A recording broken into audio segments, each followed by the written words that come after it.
আসসালামু আলাইকুম। অজু, আপনার অজু যদি ঠিকমতো যদি না হয় তাহলে নামাজ হবে না।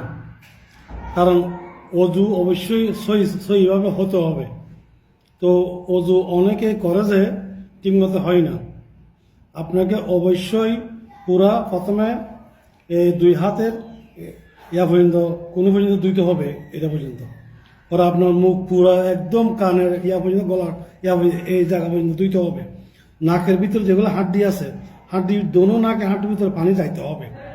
আর আর আঙ্গুলের এই যে ফাঁক, আঙ্গুলের ফাঁকে ফাঁকে আপনার পানি যাইতে হবে, নাহলে অজু হবে না।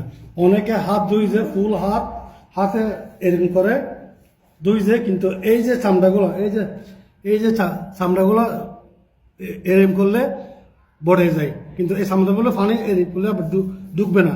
আপনাকে অবশ্যই এরকম করে এভাবে পানি মুছতে হবে উপর পর্যন্ত, তাহলে আপনার অজু হবে।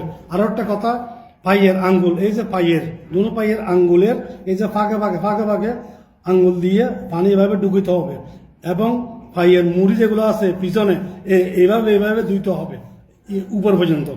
কারণ আপনার অজু যদি সহি যদি না হয় তাহলে আপনার নামাজ হবে না। তাহলে ওই নামাজ পড়ে আল্লাহ কি, আপনাকে প্রথমে সহিভাবে অজু করতে হবে। ঠিক আছে?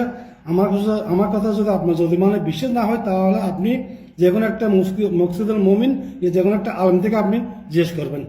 ওকে, ভালো থাকবেন, সবাই নামাজ পড়বেন, ইবাদত করবেন, আমার জন্য দোয়া করবেন, আমি আপনার জন্য দোয়া করতেছি। ওকে, আসসালামু আলাইকুম।